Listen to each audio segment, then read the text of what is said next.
안녕하십니까. 약자와 함께하는 인생성형가 정영기입니다. 설은 잘 쓰셨습니까? 이제 2월이 다가옵니다. 그런데 설 세기에 아버지들은 얼마나 힘이 듭니까? 그래서 오늘 이야기가 아버지는 극한 직업입니다. 46세 김과장으로 설정을 해서 설 연휴에 얼마나 돈을 썼는지 이런 기사가 중앙선대에 나왔더라고요. 중앙일보입니다.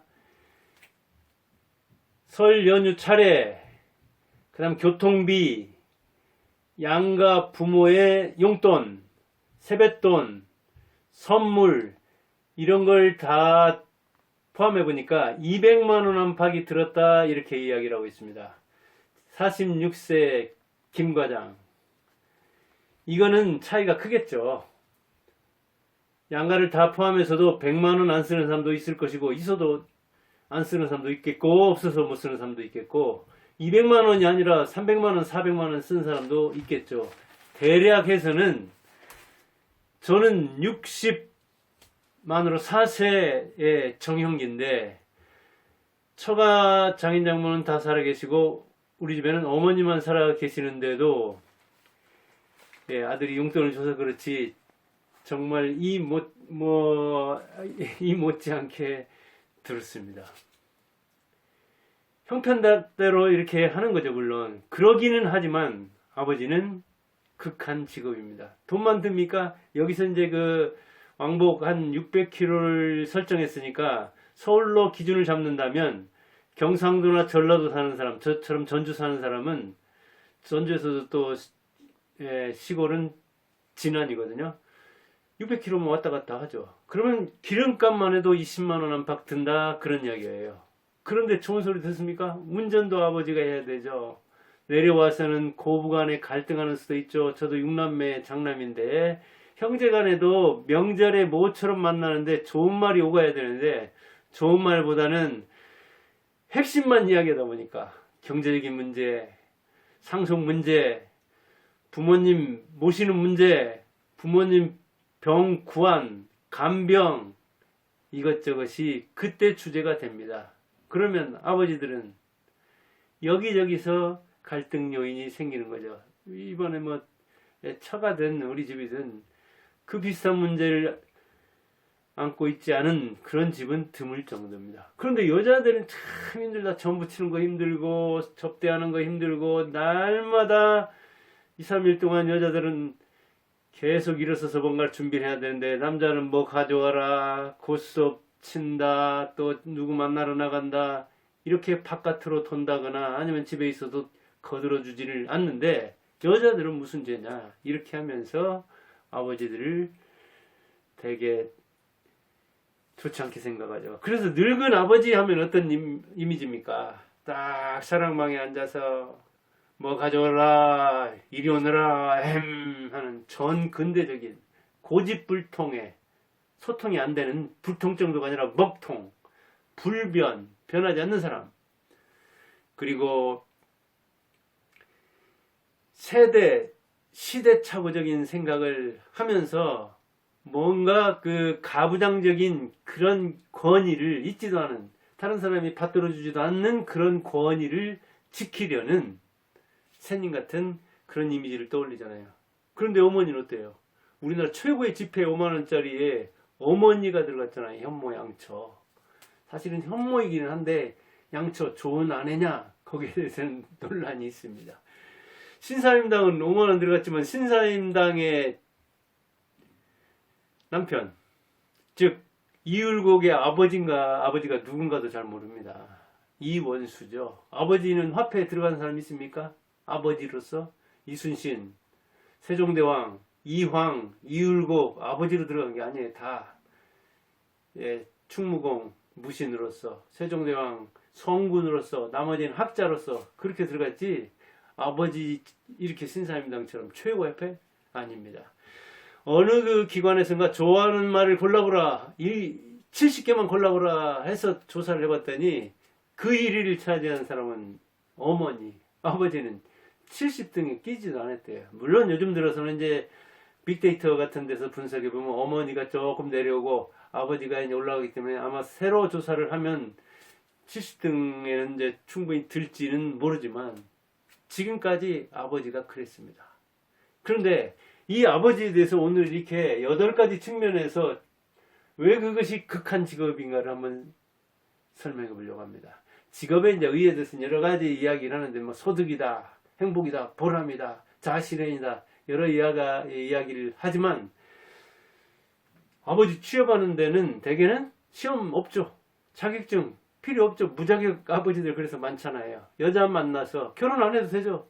여자 만나서 아이 낳으면 된다. 그래서 능력 있는 여자는 아버지는 임신할 때만 필요하다. 그렇게 이야기하는 정도로 아버지는 참 아기 낳기도 전에 찬밥이 되는 수도 있는데 그렇게 되기는 그렇게 쉽진 않죠. 아버지 되면 참 부담되죠. 임신했다는 말만 들어도 얼마나 이제 육중한 이 과부하가 걸립니까? 부담을 느끼잖아요. 그러나 다른 거에 비해서는 대부분 아버지는 되기는 쉬워도 하기는 어렵죠. 그렇다고 아버지가 소득이 있어야 된다. 아버지는 하숙생이냐? 아버지는 돈 버는 기계냐? 그건 아니죠. 그런데 집에서 그럼 월급 줘요? 자, 집에 취업한 이 극한 직업을 수행하는 아버지 소득 없어요. 집에서는 월급 안 줘요. 무한 채무자예요. 자식들이 내놔라, 아내가 내놔라, 다 유리 직업 같은 이 월급이 다 자식한테로 아내한테로 가잖아요. 자기 손에서는 만져보지도 않고. 저 86년 최초로 교사가 됐을 때는 월급 봉투에다 주더라고요. 진짜 이 두께가 다르더라고요. 그래서 오래된 사람과 초임은. 근데 지금은 아니잖아요. 통장으로 입금시켜버리잖아요. 그래서 무한 채무자다, 무한 책임자다, 공머슴 사는 사람이다. 사경도 안 받는다는 얘기예요. 가난하면 천대받고 하기 힘든 직업, 그것이 아버지죠. 제 장인은 지금 이제 집 나이로는 91, 2세? 그런데 얼마 전까지, 몇 년 전까지도 기술자로서 일을 했습니다. 근데 가게는 처리를 했는데 집 앞에다 이렇게 조그마한 간판을 붙여놓고 그러다 보니까 자식들한테 아프지 않았지. 80대 후반까지 경제생활을 했지. 자식들한테 손 벌릴 일이 없었죠. 그러고도 뭐 지금도 얼마 남았는지 생활비도 주고 병원비도 쓰고 그러더라고요. 아버지 노릇. 그렇게 하는 사람을 좋아하잖아요. 끝까지 버는 사람을. 집에서는 월급 안 준다니까요. 은퇴. 그런 거 없어요. 그 복지 측면에서 보면 아버지의 복지 최악입니다. 최악. 사실은. 무임, 무노조, 무처, 쉴 곳도 없다니까요. 머리 누일 곳도 없어가지고 거실로 떠들고 애들 방 열면 싫어하고 아내도 TV 본다고 쫓아내고 그럼 거실 차지나 하는 거죠. 쉴 곳이 없어서 자기 힘발휘 할 곳이 없어서 그래도 거실이라도 차지하고 있어야 화장실 가는 자식이라도 보고 주방 가는 아내라도 구경할 수 있으니까 거실에서 감시하는 거예요. 어찌 보면. 그 거실은 열린 공간이어가지고 감시는 또 심한 곳이잖아요. 최악이에요. 최악. 그 아버지들 최후가 되게 어떻습니까? 쪽방 거주자 절대 다수죠. 아버지가 어머니보다. 사고사 일하다가 중대 그 재해 맞아서 죽는 사람의 대다수가 아버지예요. 천안함 폭침했을 때 아버지 후보는 예비 아버지는 아버지가 거의 다 죽었잖아요. 고독사, 무용고사, 사망에도 찾아가지 않는 그 시체, 그 주인공 대부분 아버지예요. 자살자, 노인 자살은 어머니보다도 3배, 4배 정도 많은 게 아버지 자살이에요. 유기, 벌이죠. 유기경 그러듯이 유기부. 버리는 사람은 어머니보다도 아버지예요. 왕따 시키는 사람, 집에서. 역시. 이 가정복지 차원에서 보면 아버지는 최악의 상황에 처해 있다고요. 왜? 연대도 못하고 다 흩어져 있어요. 그리고 그 체면에 이제 어디 가서 뭐 하소연도 못하고 자식 흉을 보겠어요? 아내 흉을 보겠어요? 근데 어머니들끼리는 참 모여 연대하고 금방 모이면 그냥 몇 시간만 있으면 몇십 년 사귄 사람 같아요. 아버지들은 자식하고도 몇십 년 같이 살았어도 자식이 오면은 잘 있냐? 괜찮나? 그것이에요. 전화도 어쩌다 해도 몇십 년 사귄 친구하고 만나도 할 이야기 없어. 자식 얘기하면 또 안 되죠. 부인 있냐고 물어보면 이거는 이제 뭐 칠거지약이라거나 이렇게 저렇게 자식 얘기 못하지. 그러면 자기 하소연만 해야 되잖아요. 그런 사람 만나라고 하겠어요? 자꾸 자기 하소연만 하고 술만 하도 먹고 공짜 밥만 먹으려고 하는 사람? 공짜 점심이 세상에 어디 있어요? 세상에 없잖아요. 세상에 없는 걸 추구하면 천덕꾸러기가 되죠. 그러니까 안팎에서 아버지들은 이 복지 사각지대에 있는 거라고요. 불쌍하잖아요. 안정성. 아버지는 되기만 하면 이혼해도 뭐 자식이 파산해도 그 다음에 그 자식을 파양할 수 있어도 양녀 상태를 정리할 수는 있어도 아버지 아니다고 정리하는 건 아마 없을 거예요. 제가 알기로는 없어요. 그래서 휴가도 안 되고 휴직도 안 되지만 이혼해도 심지어는 죽어도 잘리지는 않아요. 그러니까 안정성은 대단하죠. 그런데 이 안정성이 좋게 써먹으면 좋지만 안 좋게 써먹으면 정말 연줄을 끊고 싶어도 끊을 방법이 없는 것. 그것이 아버지예요. 무덤에 들어가도 부자관계, 부녀관계 끊어지지 않잖아요. 어머는 어때요? 최강도, 난이도나 강도에서 최고조죠. 5분 대기조죠. 아프다고 하면은 금방 가야지. 저도 두 아들 키워내면서 참 지금 보니까 이제 소아과도 없어가지고 옛날에는 참 동네 소아과도 있고 그랬었는데 그래서 5분 대기조라 하더라도 그냥 한 20-30분만 움직이면 됐는데 지금은 뭐 대학병원도 소아과 전공의가 지원을 안 하는 데가 많다고 할 정도니 이게 아이가 아프면 5분 대기조가 금방 출동을 해야 되는데 어디로 가야 할지도 모를 거예요. 아마 그것도 이제 잘 알아야 되니까 아버지 업무가 또 하나 생겼네요. 기쁨적이기도 하죠. 아들에게 어찌됐든 기쁘게 해줘야 되고 같이 놀아줘야 되잖아요. 공도 던지면 잘못 던진다고 그런 게 아니라 쫓아가면서 받아줘야 되고 가기 싫어도 아이들 따라가야 되고 만능이죠. 보호자 돼야 되죠. 때로는 교사, 간호사, 목사, 의사, 상담사 여러 가지 역할을 해줘야 돼요. 제대로 못하니까 아버지하고 불통이 되는 거예요. 지금 불통 관계가 그래요. 어머니보다 아버지가 훨씬 심하기 때문에 이 아버지 복지가 엉망인 거예요. 가정에서. 이거는 그 가족들을 탓할 게 아니라 아버지가 반성할 측면도 많아요. 복지에서 그렇게 왕따를 당하고 심지어는 떠돌이로서 죽어야 하는 객사해야 되는 그런 상황이 아버지 때문에 일어나는 경우도 꽤 많아요. 그래서 적성이나 능력 따지지 말고 최선을 다해야 돼요. 바뀌어야 돼 자기가. 그런데 잘 안 바뀐다니까요. 특히 늙은 아버지. 세종도 실패한 것. 정주영과 이병철 같은 재벌도 힘들다고 한 것. 그것이 바로 아버지 노릇이거든요. 특히 자식 농사 잘 지으려면 아버지 노릇보다 힘든 것이 세상에 없을 겁니다. 연금은 어때? 나옵니까? 집에서 연금 줍니까? 이렇게 열심히 노력했다고 해가지고? 안 줘요. 용돈 주면 받아야 되고,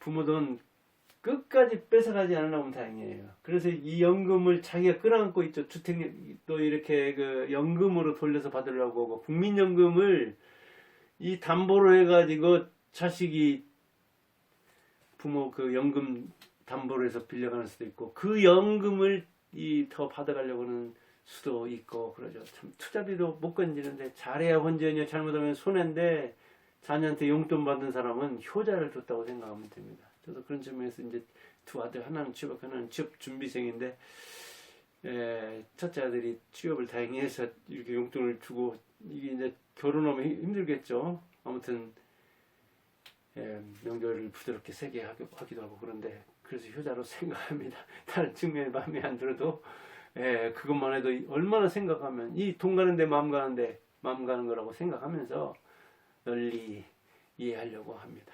행복과 보람, 이거 역시 하기 나름이죠. 그러죠. 자녀는 3살까지 크면서 이 살인 미소, 그것으로서 효도를 다 한다고 하죠. 그럴 정도로 어릴 때 참 행복하고 보람차고 그 자녀가 거물못이 돼가지고 자녀를 연결체로 삼아서 그 매개물 때문에 부부가 싸우지도 않고 또 이게 화해도 빨리 하고 이런 측면이 있는 거죠. 행복과 보람. 아버지도 그래서 있죠. 하기 나름이죠. 이건. 그러나 대개는 아버지는 생계형이요, 의무형이요, 고립형이요, 여러 가지 그 아버지의 애로가 있죠. 아버지는 아버지지만 저도 그렇듯이 어디 가면 아들이요. 어떤 때는 남편이요. 어떤 때는 형이요. 어떤 때는 사회인이요. 이 아버지 역할 못지않게 바깥에서 많이 기다리는 게 있는데, 근데 아버지가 바깥에 신경을 쓰다 보면 이 안에서 소홀해서 이런 측면에서 이제 실패할 수도 있는 거죠. 아까 금방 말한 정주영과 이병철도 경제적인 측면에서, 사회 문화적인 측면에서는, 신분적인 측면에서는 뭐 세계 반열에 들죠. 세계 최고의 반열에 드는데, 그러나 다 잘할 수는 없는 거잖아요. 그게 바로 아버지 노릇이고, 아버지 노릇을 어머니한테까지 이렇게 넘겨주는 수가 있잖아요. 그러다 보면 그 아버지에 대해서 자녀들은 슈퍼맨이길 바라는데 불만이 있을 수가 있는 거죠. 그래서 이 행복과 보람, 이거는 굉장히 주관적인 측면이 있는 거죠. 자아실은 역시 마찬가지죠. 역시 하기 어려운 거죠. 이 아버지 노릇을 통해서 자아를 실현한다. 아버지라는 직업을 통해서 자아를 실현한다. 그리고 자녀들이 우리 아버지는 세상에 존경할 만한 사람이다. 이런 사람이 저도 학원 오면서 보니까 가끔 있기는 하더라고요. 그런데 참 어려운 일이죠. 세종 외아버지 실패했냐? 세종의 아들, 큰아들이 문종이었잖아요. 근데 문종한테 물려주고 또 역시 임금이 그 다음 문종이 단명하니까 단종한테 갔잖아요. 이게 정통 계통이죠. 그런데 그 문종의 동생 수양대군이 단종 죽이고 왕이 빼앗은 거 아닙니까? 그게 누구예요? 세종의 아들이라니까요. 그렇게 삼강행실을 강조했는데, 그래서 자식 농사가 어렵다는 이야기입니다. 아버지는 힘들어도 힘들다고 말도 못하고 아파도 쉬지도 못하고 포기하려고 해도 포기할 수도 없고, 나는 아버지가 아니다. 나는 아버지 노릇 못 해먹겠다. 그래도 아버지 노릇은 파기가 되지 않죠. 누구를 원망할 수도 없는 거죠. 누가 그랬던 거예요? 박목을 했던 건가요? 아버지가 마시는 술의 절반은 눈물이라고. 그렇게 속으로 울면서 감정이 풀어지는 상황에서야 아버지 감정이 드러나는, 하여간 자녀에게 집에서 욕만 안 먹어도 괜찮은 극한 직업을 수행하는 아버지들. 그래서 남자들은 위로받으라고, 그리고 여자들한테는 좀 아버지를 이해하기 바란다는 차원에서 이렇게 명절 지난 지 일주일쯤 되는 이 시간에 아버지는 극한 직업이다. 그리고 아버지 이야기를 이렇게 이제 대략 마무리를 하고, 그 다음에는 어머니 이야기를 하려고 합니다. 어머니 이야기, 여기 책 있나?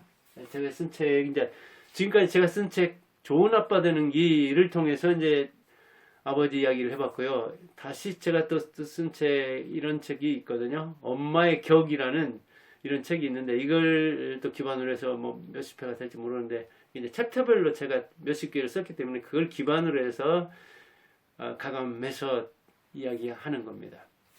같이 어머니는 그럼 어떤 품격을 지녀야 되는가? 어머니 되기 참 힘들죠. 그런데 어머니는 제가 해본 건 아니지만 이제 아내가 해봤고, 저도 어머니가 있으니까, 그리고 학원 하면서는 학교에서 많은 어머니를 접하고 이런저런 그 간접 경험을 통해서 접한 그 어머니를 통해서 어머니에 대해서 한번 이야기를 여러분들과 함께 나눌까 합니다. 감사합니다.